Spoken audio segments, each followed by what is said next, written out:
Okay. Hello, everybody. Thank you very much for being here, for attending my presentation today. I am Barandipidus, and as you can see up there, there's the title of my presentation up there. I think it's pretty self-explanatory, pretty straightforward, and yeah, I don't think there's much more that I need to say. I think I'll just get right into it. Um, so, oh wait. Oh my gosh. Okay. Oh, so embarrassing. Okay, guys. Everyone. I'm very sorry. I'm here. It's me. I'm here. I'm not a cat. I knew I shouldn't have let Azoth mess with the filters before. Please bear with me as I try to fix this so you can actually see me and see the presentation. Let's see here. There we go. Okay. Oh my gosh. All right. You all can see me, I think. Yeah, okay, we're good. Uh, let's try this again. Hello, I am Barandipidus, and as you can see here, this is my presentation. A brief introduction to the functional design and aesthetic traditions of the wintry weaponry of Jötunheim. I think this is a very interesting topic that I'll admit I've never covered this kind of thing before, but I have. There are a lot of things that I have certainly learned from the process of studying this wintry weaponry, and I look forward to sharing all of that with you guys. So, anyway, without further ado, let's let me get my notes here. Okay, wonderful. So, I think it's first. Admittedly, I'm not a true expert of Norse mythology, but however, I do feel I'm qualified to talk about this particular topic, and I'd like to take a moment to explain why. First of all, I have an MLIS, which is Mastery of Library Information Science, which basically means that not only am I qualified to be hired for full-time library jobs, especially in academic libraries, but also I know how to Google and Wikipedia well, essentially. Pretty much any subject. I may not be a full professional expert or anything, but I am able to get a good summary and overview of it. I was a Norse nerd back in fourth grade. I went through a phase, read a bunch of books and everything, so it's all in there somewhere in my head. And so it's really fun to be able to revisit this type of topic later in my life. And now I think the most important thing, though, the thing that most, if not all of you, are aware of, is that I'm considered the unofficial yet universally accepted Brawlhalla lore master. Now, this is more about Norse mythology and especially the weaponry from Jötunheim. However, Norse mythology is Brawlhalla mythology, which is actually Brawlhalla fact, and that makes it my business to know about it, to know about the context behind certain aspects of Brawlhalla lore. Oh, right, I have one more point for credentials. I know I said the lore master thing was the most important point, but I forgot there's actually one that's even more crucial and even more convincing than everything else. Dude, trust me. All right. So, what is Jötunheim exactly? Some of you may know Jötunheim or Jötunheimer if in the Old Norse. It means world of the giants. It's also known by another name, Utgard. Utgard means beyond the fence, with the idea being that Jötunheim or Utgard is beyond the fence of order and civility. This is a wild realm of giants, not one of order like in Asgard. Valhalla. So yes, realm of the frost or ice giants, however you want to say it.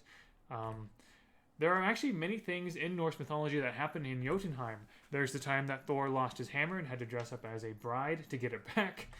There's the time that Thor and others, like Loki and some servants, they were outwitted by the literal personifications of fire, of thought, of the ocean, Jormungandr as well as the personification of old age. They went in against contests against beings they thought were giants, but were actually the personifications of these concepts. So There's that, and then also Odin. You may know that Odin gave away one of his eyes to be able to, as a price, to drink from the Well of Wisdom. That Well of Wisdom, Mimir's or Mimir's Well, is actually at the junction between one of Yggdrasil's or one of the World Tree's roots and Jötunheim. So that well is there in Jötunheim, which I think is pretty cool. Also, Jötunheim is featured in Brawlhalla lore once, as far as I can tell.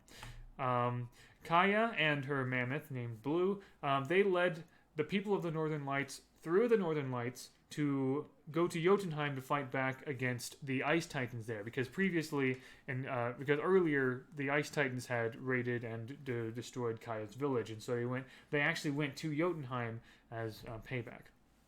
So I want to take a moment to kind of offer a bit of academic disclaimer here.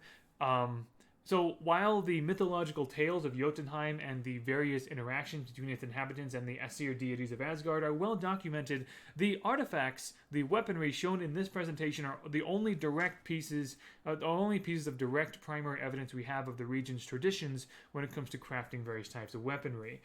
So until further official peer-reviewed studies are conducted and published, please accept the following information as well-intentioned academic conjecture that admittedly may not yet have a solid foundation in scientific reality. All this is to say, don't assume all of this is entirely true. I'm going to give you, having seen all of these different weapons, which I can only assume are inspired by the realm of Jötunheim or from Jötunheim itself, then I'm doing my best to kind of explain why they look and are named the way they are, essentially. Just wanted to make that clear. Okay, so now let's get to the actual meat here of why you all are here. So Ymir's Sledge is the first thing. This is the grapple hammer, or hammer if you just want to call it that. So Ymir is the ancestor of all the Jötunnar.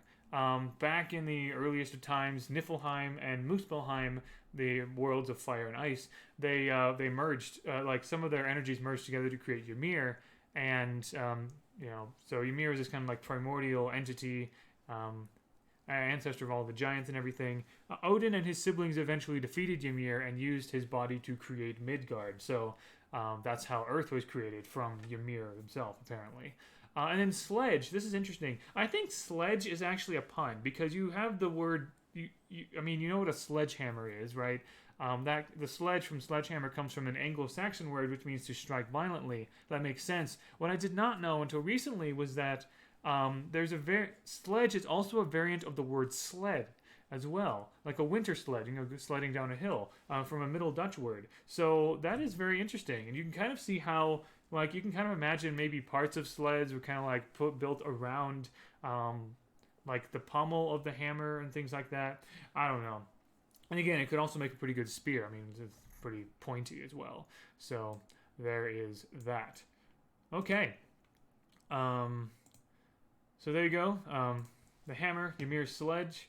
Let's move on to the Frost Brandr. This is going to be the sword. So you may recognize the word brand as relating to fire, or a branding iron, or branding animals for a ranch, or a torch or something. Also in Old Norse, the word brand can mean sword as well. And then if you're always curious about why there's an R at the end of a lot of Old Norse words, like Jötunheimer, Heimdallr, Brandr, and that sort of stuff, that R ending is basically a marker for nouns. So if you want to be true to the Old Norse spelling, it's Jötunheimer, but the anglicized version, the English version, is Jötunheim. But as you can see, pieces of frost and ice and everything seem to kind of or maybe just ice rocks, create kind of this really interesting jagged blade. Really nasty. I would not want to be attacked with that kind of thing. Jötunn armaments. So this is very interesting. You would think that the weapons of Jötunheim are only what we in our modern day consider to be sort of archaic weapons, but no, they have blasters for some reason. This is a good opportunity to let you guys know that Jötunn is, I mean, they're not necessarily always giant in size or whatever, but it is related to a word meaning gluttonous or consuming. And then armaments, of course, that's another word for weapons in general, which tells me that maybe these blasters, because they have such a common name, they could have been of, standard issue in the ancient Norse times. Pretty sure. I might need to do some more follow-up studies on that. But there you go. The blasters, Jötunheim armaments. So next we have the Drivsnö pulse, or if you follow that umlaut, the double dots above the O, Drivsnö pulse. This is the rocket lance, essentially. So Drivsnö, I'm pretty sure. So this is a very little known fact. In fact, I think I'm the only one who knows this, who could tell you this. There's Old Norse, and then there's Old Norse, which clearly, if you couldn't tell already, the word Drivsnö is an Old Norse term for a motorized snowmobile of doom. The word pulse, I think it refers to the fact that there's like a pulse jet engine. You can see how you can fit a small engine there in the back of that lance. I'm going to remove my webcam for a moment so you can see the whole thing. There you go. Just so you can, I know I'm kind of blocking a bit of it. Lances are enormous, but yeah. I'm also wondering if the lances in the lances that are rocket lances that are used in Brawlhalla in general use pulse jet engines. I don't know, but there you go. Drivsnö pulse rocket lance. All right. Next, we're going to talk about the Tundra gear. I know this is not gear as in like gear and cogs or anything. Gear is the Old Norse term for spear, actually. Just how Hattori's spear is called the Yara because that's the Japanese term for a spear. Gear is the Old Norse term for spear. And tundra, you're probably very familiar with what tundra is. Very cold biome, basically an icy desert. But there you go. Quite a substantial point there for the spear. I almost kind of thought this might have been some sort of like greatsword with an especially long handle. Sorry. Well, there you go. There's the spear for you. Next, we're going to talk about the black icicles. Now, if you've heard of black ice, thin, transparent layer of ice, it's very hard to see. You know that they are no joke. Very dangerous, just like Katars, essentially. At least I think so. I sometimes get caught in the Katar loop much more often than I would care to admit in Brawlhalla matches. But there you go. Black icicles for Katars. All right. Next, we're going to talk about the Vetr Bearded Axe. It's pretty obvious what the weapon is going to be. So Vetr is the Old Norse term for winter. So that's kind of a name that's bound to crop up somewhere. What is a bearded axe, though? I have an example from Wikipedia here. A bearded axe, is basically an axe that has its blade kind of extend beyond where it's attached, essentially. So you know how creating some kind of like hook, you can eat almost like a secondary handle. You can have the axe blade here and the normal handle back here, and you just kind of hold it there. It's almost like the axe blade is like a face, and then it's just a bit longer, like having some kind of beard or hook at the end. In fact, Aurora Bryn's axe could be described as a bearded axe because there's a section of the axe blade that extends beyond the rest of the blade.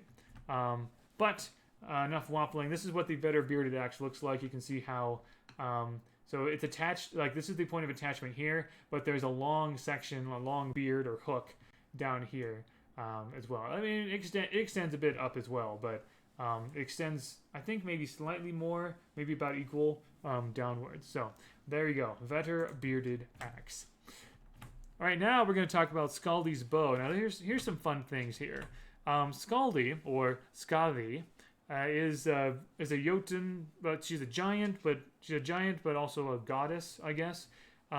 She is a goddess or a figure of hunting, skiing, winter, and mountains. So right up there is an image of Skaldi right there. Her name could be related to the name of Scandinavia in general. Here's a fun little story I'll briefly summarize while you're admiring Skaldi's bow. So Skaldi's father, who was a giant, was killed by the Aesir gods, the gods up in Valhalla. She was upset. She wanted her revenge. She went up to try to destroy Valhalla and the gods in it, but to try to kind of dissuade her from her destructive intentions, they offered her a spouse, basically, like one of them as her husband. At the time, Baldur was considered the most beautiful god, the most handsome one, and so that's the one that Skaldi wanted, wanted to marry. However, you'll notice that in Norse mythology, there's a lot of a lot of trying to like get a better side of a deal, essentially going on, especially with Loki. But the Asgardian gods basically made it so that Skaldi had to choose her husband by only looking at the gods' feet. Essentially, they lined up all the gods, put a curtain in front of them, so only their feet and or their as well as their ankles maybe could be seen. So she chose the shiniest, most polished, beautiful pair of feet she could. And they were not Baldurs, they were Njords, the god of the sea. You know, the rationale being, polished or smoother skin because of all the waves and everything.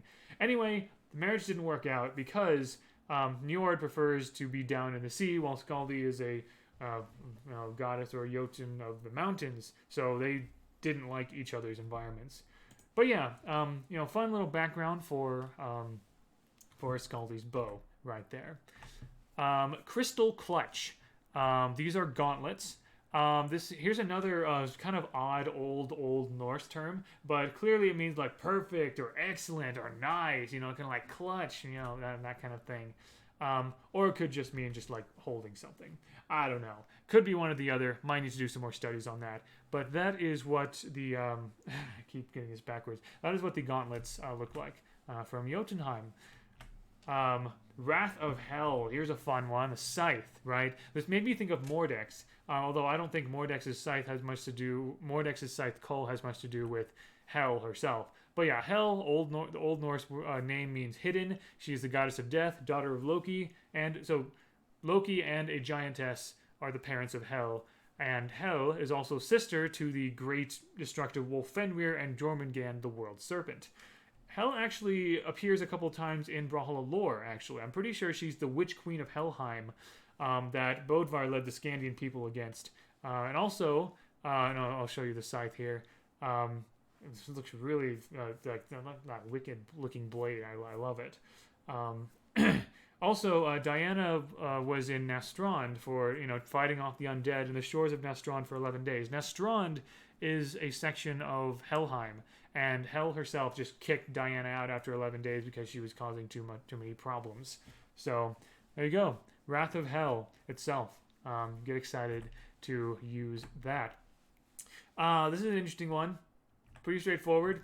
Snow plus smoke equals snow cannon, I guess. So, but yeah, I love the crisscrossing ice design there. But yeah, Snowsmoke. Look forward to that.